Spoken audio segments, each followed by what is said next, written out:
Hello my dear friends, you're in the Military Summary channel, and today we will discuss the situation in Ukraine on the 19th of February of 2024.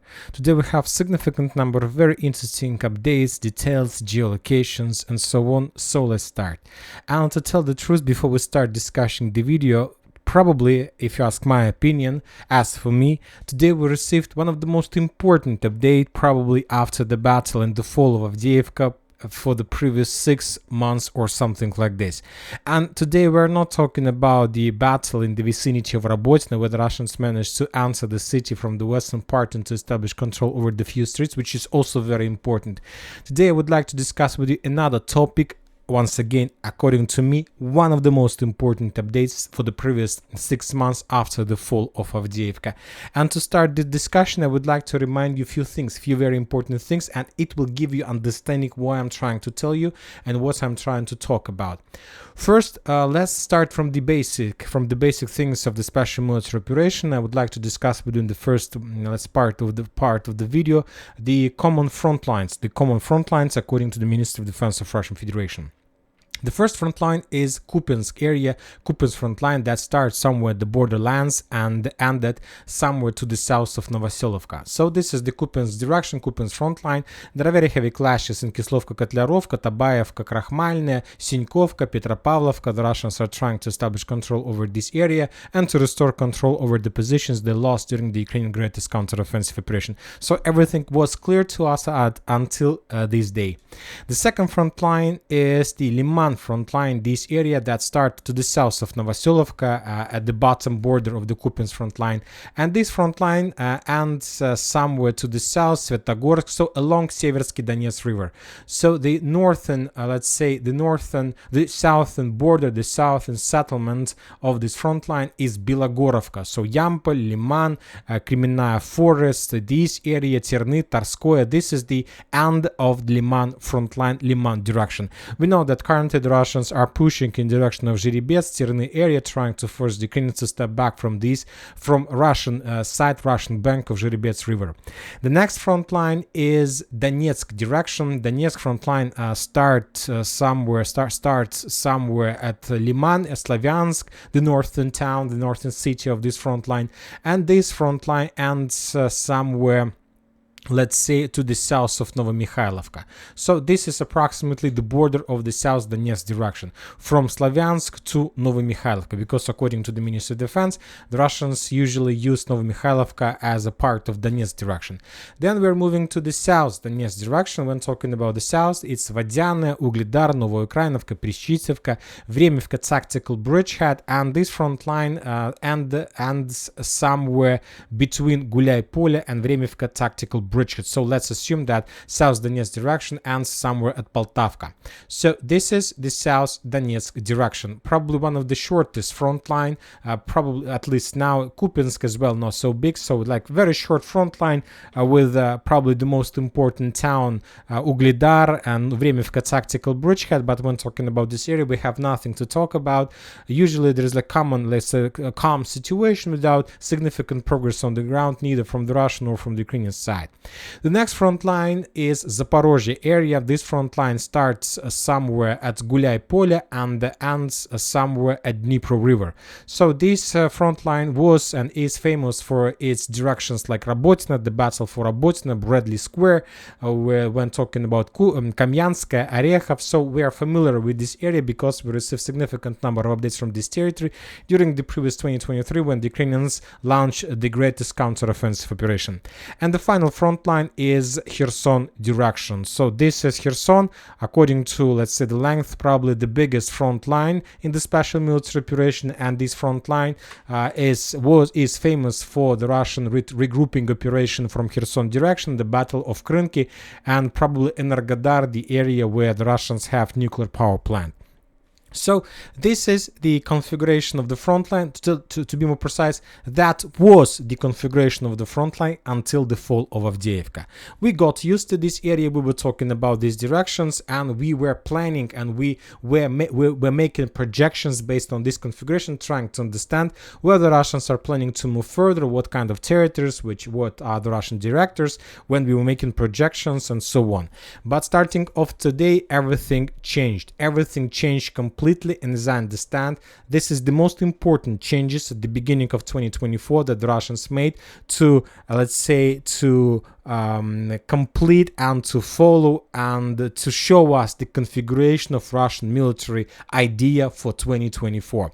So let's start. What has changed during the 19th of February of 2024? First, let's remove the front lines, and now the most important part of today has started. First, let's start with the front lines that we got used to. We are talking about Kherson. If you remember, a few days ago, the Russians removed, let's say a week ago or something like this, the Russians removed Zaporozhye direction, and they combined and included Zaporozhye direction into Kherson direction. So currently, this is the one front line from the Kinburn Spit to Gulay Pole, one big front line that is under the responsibility of groups of army by the name of Dnipro. And currently, this is the longest front line, and the length of this area of this front line is around, let's say, 400 kilometers. Of course, very big, and it's like soft number. Obviously, the front line is bigger because there are a lot of not straight. It's not like a straight line. There are lots of, let's say,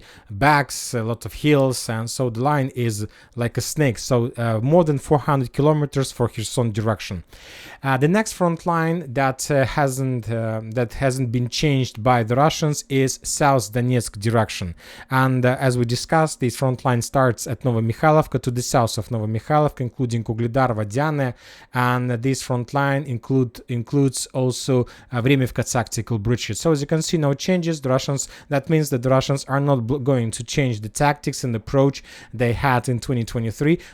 About approach, of course, the Russians will be forced to change approach. The commanders of Group of Dnipro will be forced to change their approach in Kherson direction, because now this is the biggest front line, and this very big front line is under responsibility of one commander group, which will make this front line very tough to control, very difficult to control, to follow, and not to miss some counterattack or miss some mistake from the Russian side. And this is very interesting note, and this note obviously will have its influence on battle for Robotyne and Zaporozhye direction, which we will discuss during the video and during these next few minutes.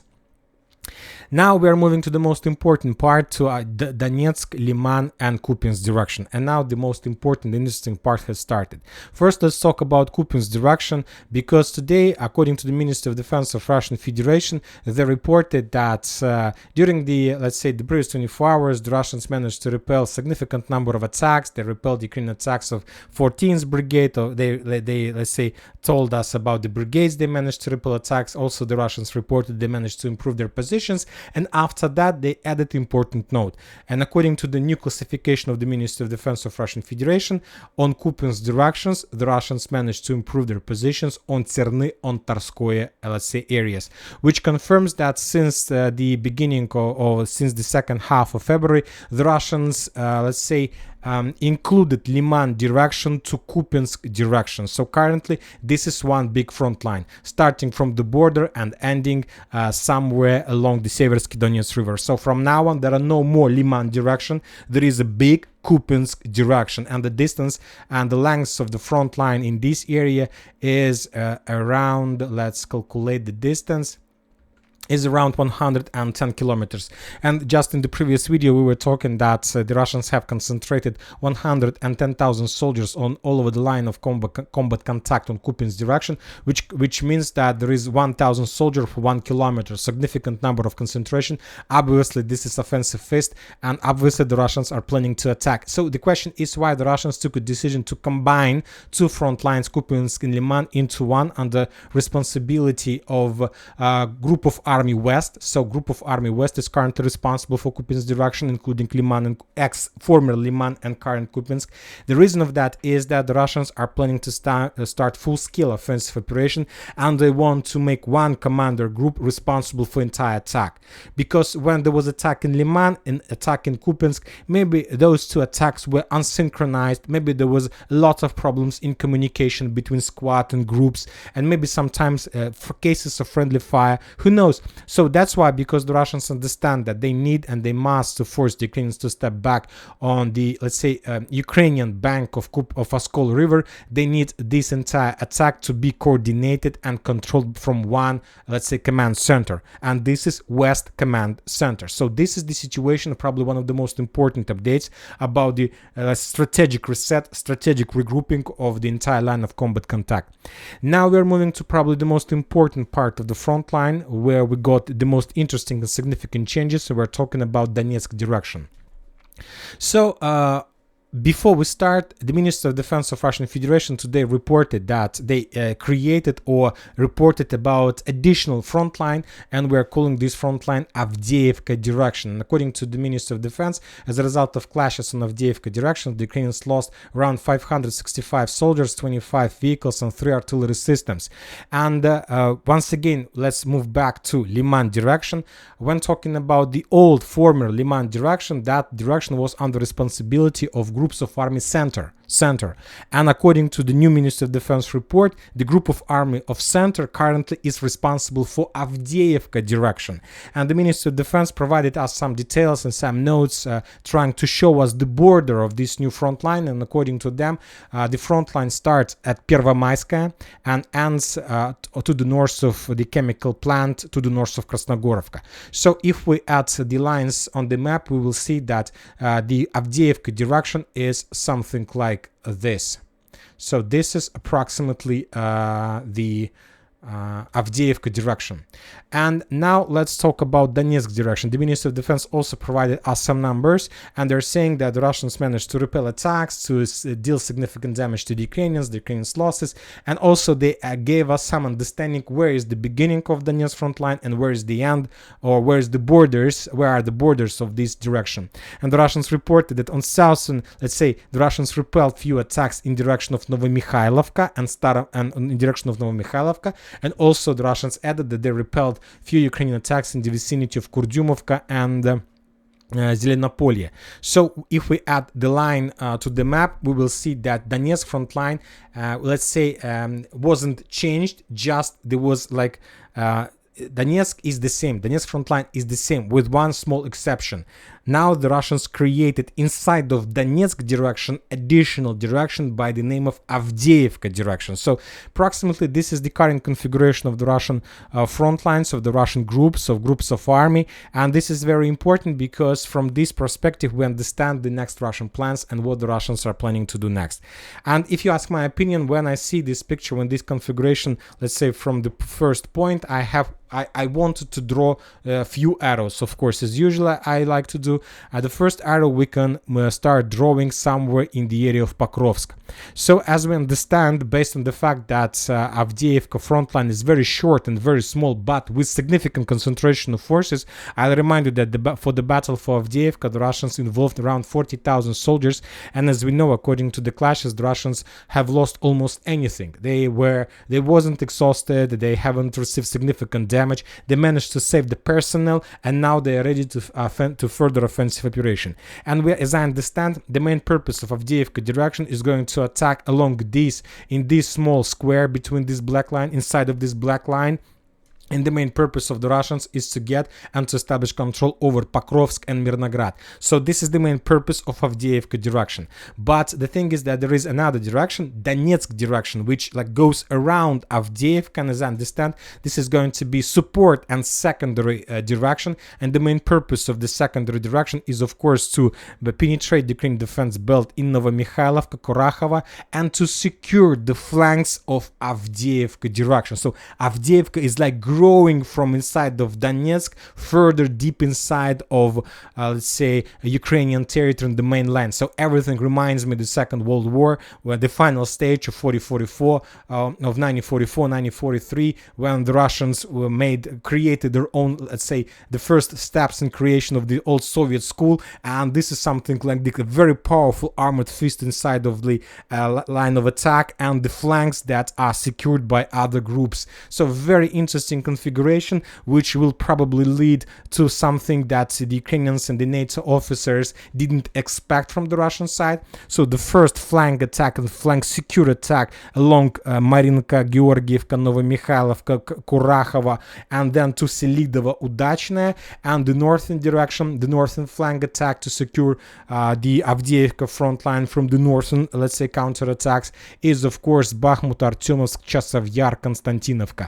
So Ivanovska, of course, so this is going to be the second Russian direction of attack with the purpose to secure and to secure the northern flank of Avdiivka strategical movements in direction of Pokrovsk. So this is the picture and this is the new configuration. Of course, I have some questions about Sivers's direction because according to the new configuration, I don't understand what kind of plans the Russians have about Siversk. Maybe the Russians don't have any plans, or maybe they have, but from the ministry, the freshest Ministry of Defense report, we can't make any conclusions about Russian plans on this direction. So this is the new front lines. This is the new configuration. This is very interesting, and this information at least gives to me lots of ideas, lots of things that comes to my mind how to understand the further Russian plans about the Ukraine. And this is very important because these updates about the changes on the ground came to us exactly at the same time with updates that Zelensky returned from the Western trip, from the European trip to Ukraine, and he started moving from one line of combat contact, from one front line to another. And the first front line he visited was Kupiansk. He met with the 14th Mechanized Brigade. He awarded them. There is a very interesting scene. The soldier of 14th Mechanized Brigade tried to explain something to Zelensky. Take a look at these eyes. When I see these eyes, I see that he doesn't understand anything that he was said. He tried to understand, but as I understand, no even a small understanding of the situation. And he awarded these guys. And after that, after this video, we start receiving updates from the Ukrainian sources and from the Russian sources that the Ukrainians took a decision of complete evacuation from Kupiansk. I'm talking about officers, authorities. Now they're like packaging their stuff and moving as far as possible to Oskol, and very likely the Russians are about to start their greatest counteroffensive on this direction. And I'll remind you that just this morning we were talking, we had some analysis from the Western sources about the concentration of forces and the direction of Russian attack. And when talking about Kupiansk, new Kupiansk direction starting from the border till Seversk Donetsk River, the Russians managed to concentrate up to 110,000 soldiers. Significant number. In Mariupol direction, the Russians concentrated 40,000 soldiers. In Avdiivka, the Russians have 40,000 soldiers that just finished the battle for Avdiivka without almost losses.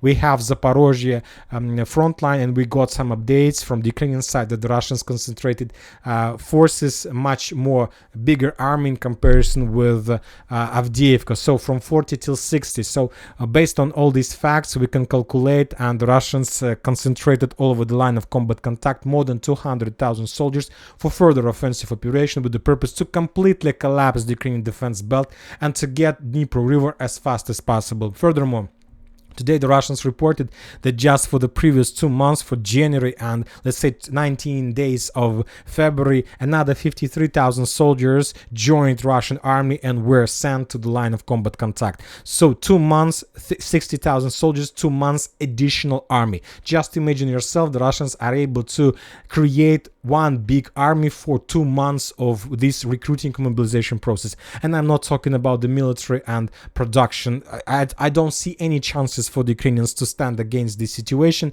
And once again, this is the reason why Zelensky started going through the lines of combat contact. And according to some sources, his main purpose is to understand. Zelensky wants to talk with every single commander and officer with the purpose to understand one thing: how long can he hold the line? This is the main question he has. He came to Kupiansk and he asked the commander of Kupiansk, how long can you stand on these positions? Then he went to, let's say, Chasiv Yar and asked the commander of Chasiv Yar, how long can you stand on your positions? Then to Pokrovsk, then to South Donetsk, then to Orekhov, and he will ask the same question, how long? So you might say, what is the purpose of asking this question? I'll explain to you. According to some sources, Zelensky is about to start negotiations with the Russians, and now he understands that how much time he has for negotiation process, because at some point the Russians can break the entire line and the Ukrainians will lose as many territories as the Russians managed to establish control over until the signing of peace agreement and capitulation from the Ukrainian side. So that's why he tried to understand how much time he has, or maybe he doesn't have time at all and he needs to start capitulation tomorrow or maybe by this evening, because we say that the Western countries signed some security agreements, but it's just agreements, and very likely until the beginning of summer the Ukrainians are not going to receive anything big or something like. But for example, Japan promised Ukrainians additional military aid. So maybe so this is the situation. Everything is very difficult and everything is very, very, very complicated. Now we are moving to the situation on the ground. Let's start from Avdiivka area, because the Russians continue regrouping in this area, clearing and release operation. There are still some Ukrainians in the basements and so on. The Russians try to find them all and to capture as many as possible. We today received significant number of videos of destroyed armored vehicles, light vehicles, tanks, personnel carriers on the way between Avdiivka and, let's say, the mainland, Orlovka, Tonnica, Severna.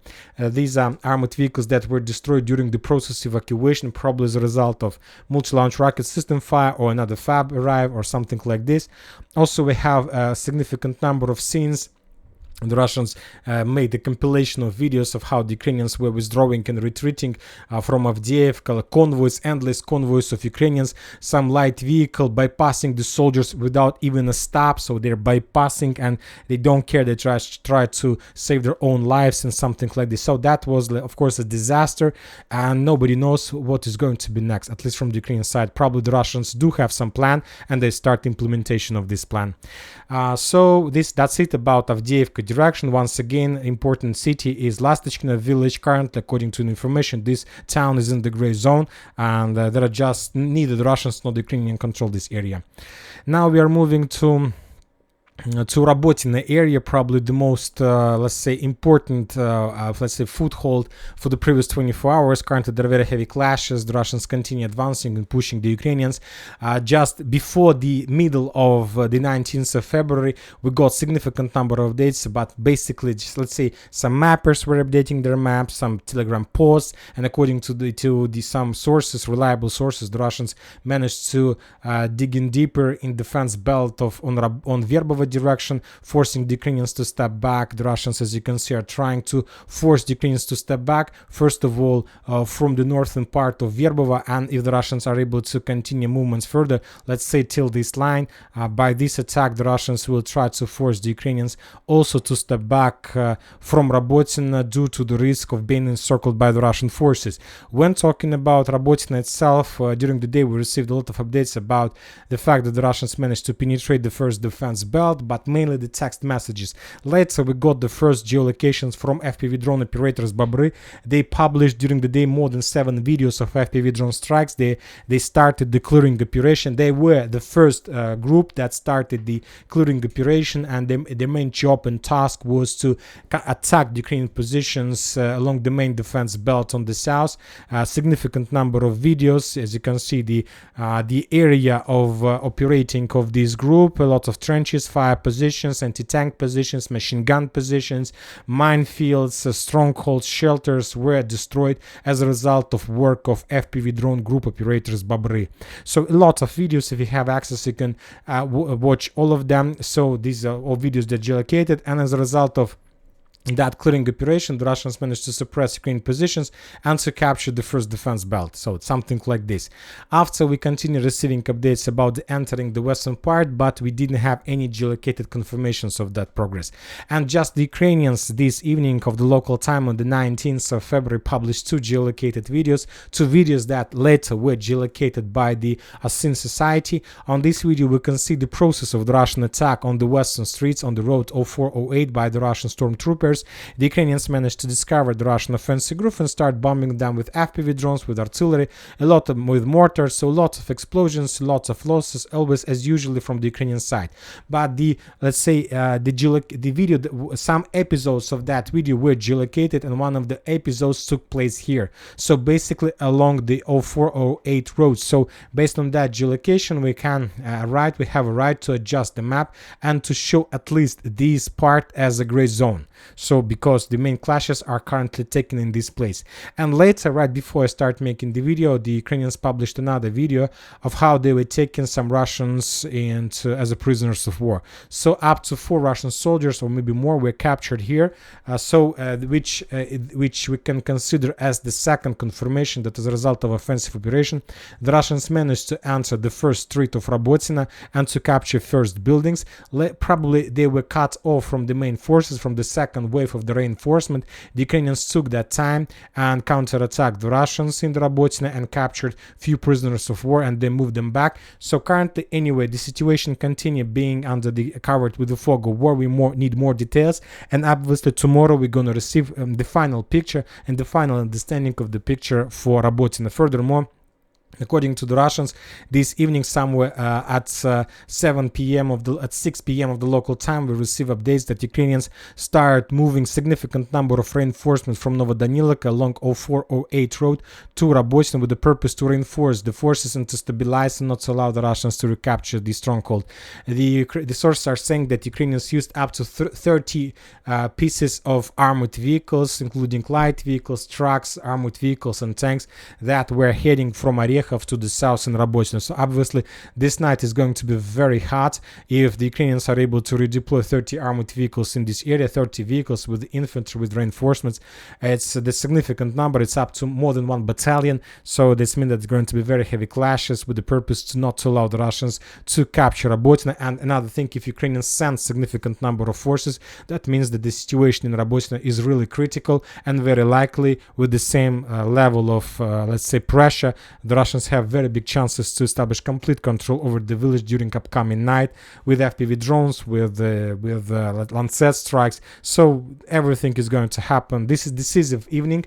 But once again, if you ask my opinion, I will share with you. According to the new configuration, the front line, Kherson front line, is too big. It includes Krinky, the concentration of Ukraine Marine brigades there, Zaporozhye, 400 kilometers, and it's very difficult to control such a big front line with one command center and to control the situation in Krinky as well as the situation in Zaporozhye. So very likely, once again, I'll repeat my idea. Maybe I'm wrong, so I'm not saying, maybe I'm not telling you the truth.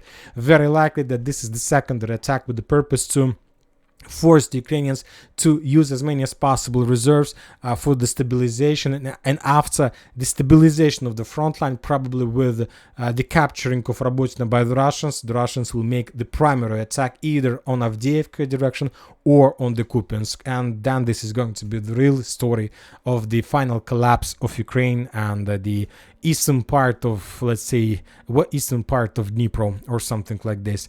And that's it for today. Military Summer channel reminds to condemn any violence in the world. Thank you for watching. Subscribe to my channel, put your likes, join my Patreon, and have a good day. Bye bye.